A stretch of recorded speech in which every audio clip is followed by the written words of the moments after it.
Yes, you can heal any disease. And if you're not convinced by the end of this video, then shit, I don't know. But let's get into it. Your body never acts randomly. Sickness isn't random. Not headaches, not acne, not the flu, injuries, accidents, I don't know, a twisted ankle, even conditions like AIDS and cancer. Everything has an emotional root cause. Every disease is a story. Your body is always talking to you. We just never learned how to listen and how to properly heal it. That's why in the Western world, medication is very important. It absolutely has its place. I mean, shit, I love me some ibuprofen when I have a headache. Yeah, modern medicine saves lives. But like I said, in the Western world, we've never been taught how to heal ourselves emotionally, spiritually, or energetically. So we treat the physical symptoms, go pop a pill, but ignore the emotional cause that created it. So the Western world is so disconnected, yeah? We don't have the emotional capacity yet to heal the deeper layer. I'll explain what disease is connected to what specific emotional issue, and I'll tell you, it's going to blow your mind. It's so logical, Let's get started. Timestamps are in the captions in case you want to know how to heal certain diseases, the flu, AIDS, cancer, but here we go. Also, I'm not saying don't take medicine, don't go to a doctor. No, medication is necessary. It saves lives. It reduces suffering, okay? But medication treats the physical symptom, not the emotional cause. We're not living in tribes in the Amazon. Those tribes do not have cancer, burnout, diabetes, thyroid issues, AIDS, because they are connected to their emotions, to nature, to expression, to stillness. Us, in the Western world, are deeply disconnected. We're numb, we're overstimulated, stress, suppressed. That's why we need medication. We don't have the emotional capacity yet to heal the deeper layer. Healing requires feeling, releasing, understanding, changing, surrendering. Most people are not trained to feel. They don't know what they're doing. Louise Hay said, every physical problem begins as a thought pattern. The body expresses the emotions the person refuses to feel. Meaning, before something appears in the body, it has already appeared in your emotions, your mind, your energy, your choices, your self-talk, your relationships, your boundaries, your fears. The body doesn't lie. The body doesn't negotiate. The body simply reveals. Now, let's talk about something everybody knows. The flu. People say everyone gets the flu in winter because it's cold, because bacteria is flying around. He coughed on me, so I'm sick now. But ask yourself, how many times has a partner, friend, or family member, has been sick and you didn't catch it? If sickness was purely bacterial, you would always catch it, but you don't. Because bacteria is not the root cause. And yeah, the scientists are going to be like, oh, it has to do with the air and how close you were to that person. Listen to this. The emotional state is the cause, okay? So why do people get the flu in certain seasons? Winter, you're slowing down. It's the end of the year. There's a lot of pressure, reflection, family gatherings, unresolved emotions, collective stress, a shared emotional field. So the flu is often the body saying, stop, rest, release the emotional load you've been ignoring. It forces you to pause. It forces you to reset your nervous system. It forces you to feel what you've been suppressing.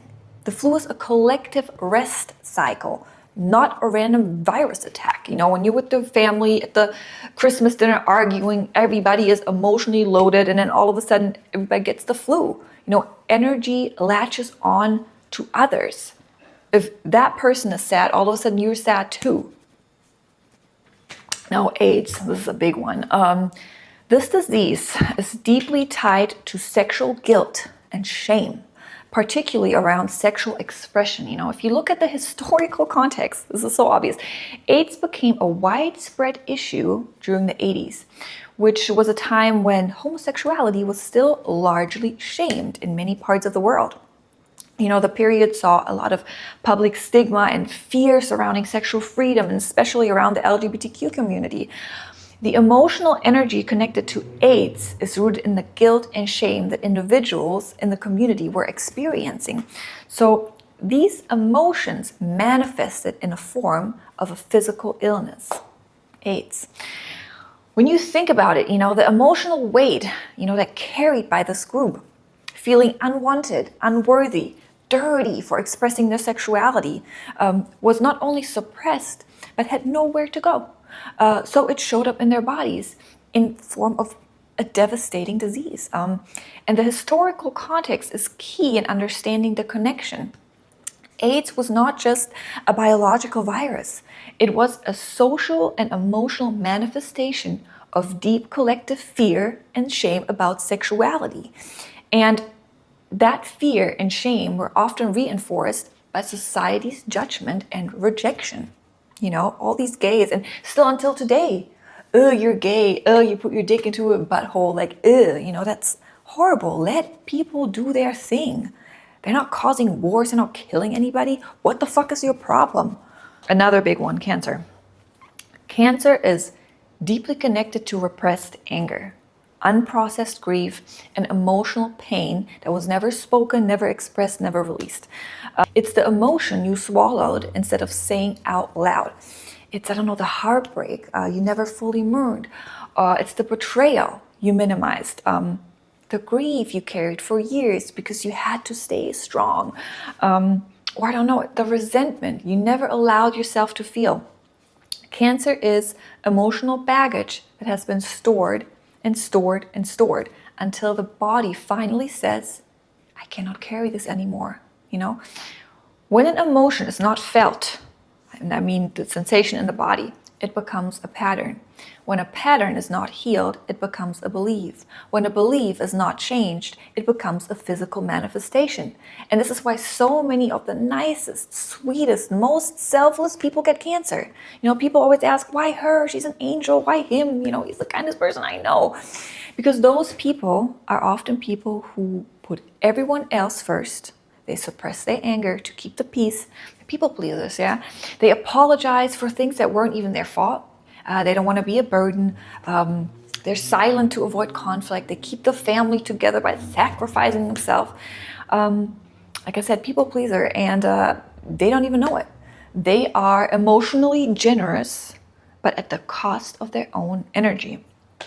So they carry the pain internally. And again, Louise Hay, who was really big in this field, she said, cancer is the result of deep hurt held for a long time.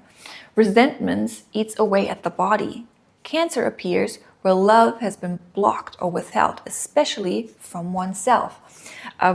So many people turn their entire lives around after a cancer diagnosis. You hear the stories all the time. They finally quit the job they hated.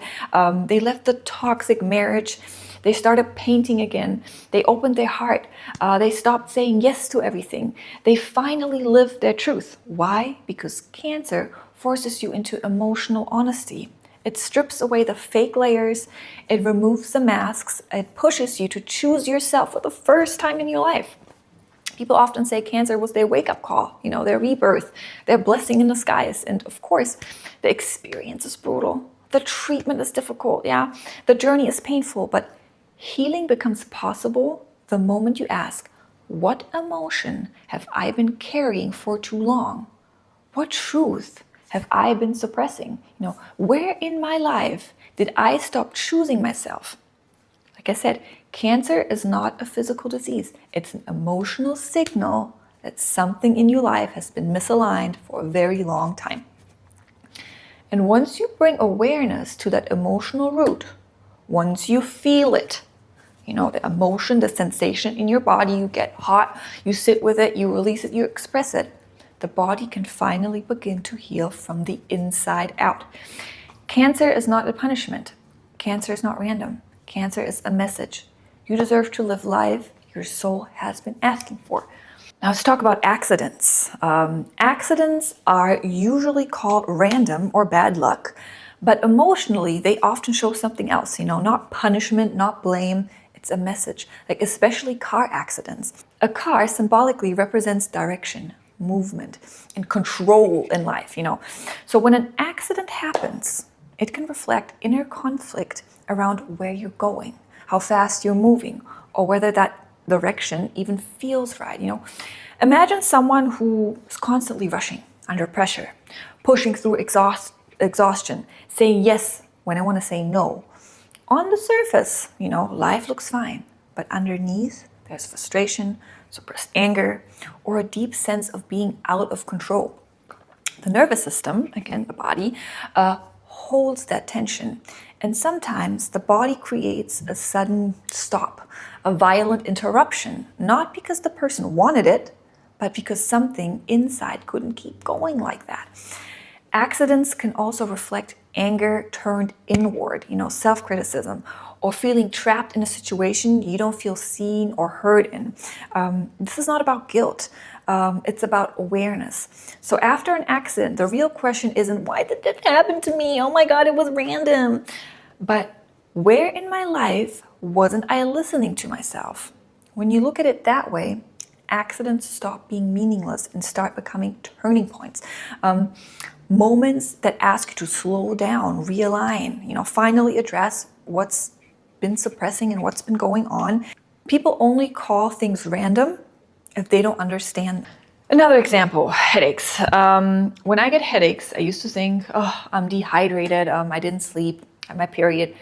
But when I became aware, I saw the real cause. It's always stress, it's always overthinking, arguing in my head, making up fake scenarios, going back and forth, mental chaos. And the moment I breathe, I slow down, I go to sleep, and I stop fighting myself, the headache usually dissolves.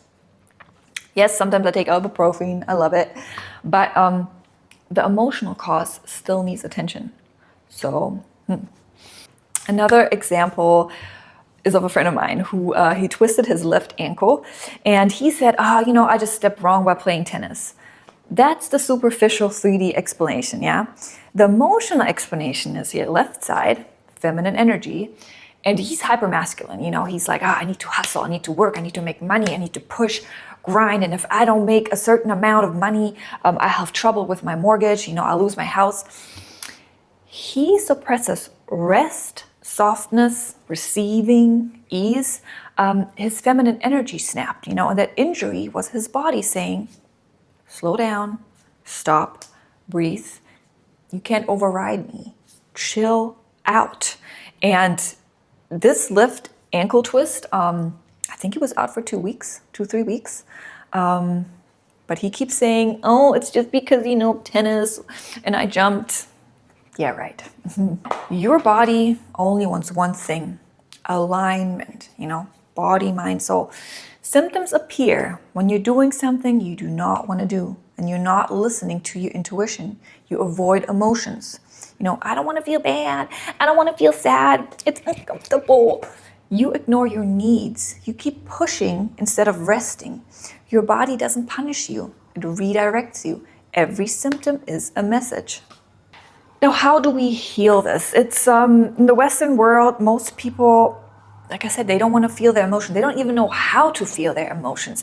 They can't even deal with stillness. They can't sit down for 5 minutes, close their eyes, you know, and listen to their body, like focus on, I don't know, like a pain or pressure or whatever. No, they just got to keep scrolling and, you know, thoughts come flushing in. Oh, they got to distract themselves.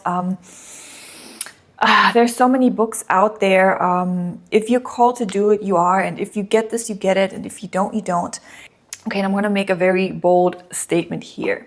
If you're really sick, okay, and you're not open to any alternative things, it's because you want to stay sick.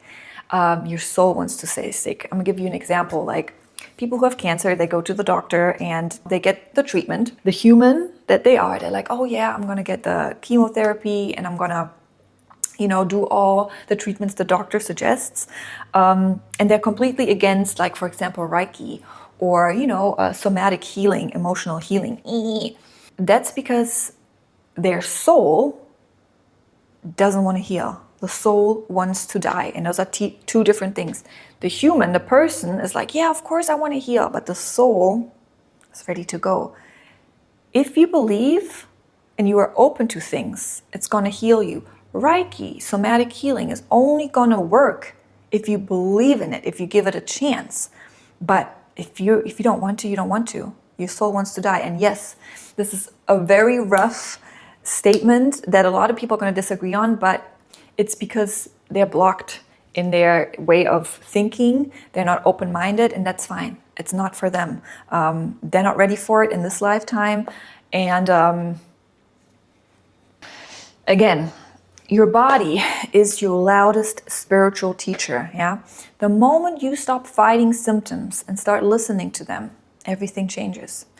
Remember, your body is not attacking you. Your body is communicating with you. You have to learn the language. Again, medication isn't wrong, but the way through healing is literally feeling.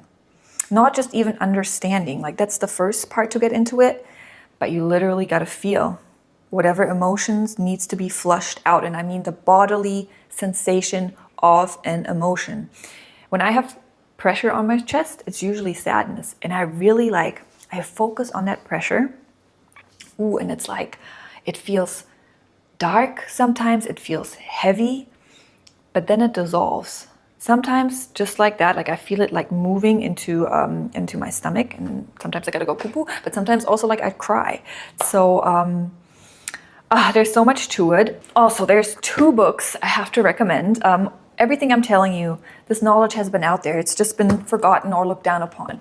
But the GOAT, Louise Hay. Every disease that you can think of, she has, it's very short, where it's linked to. Yeah, and then like with a little affirmation. And also, if you want to be more precise and go into detail, I say it in a German way, Christiane Beerlandt. This is a German version, there's an English version. I'm going to link everything in my Amazon store, so you can click on the link and get it. This is so precise and accurate, it's insane. You should get this one. Or you just ask ChatGPT. That's it for now. Let me know what you think in the comments. Let's discuss. I'm always open to feedback. I see you in the next video.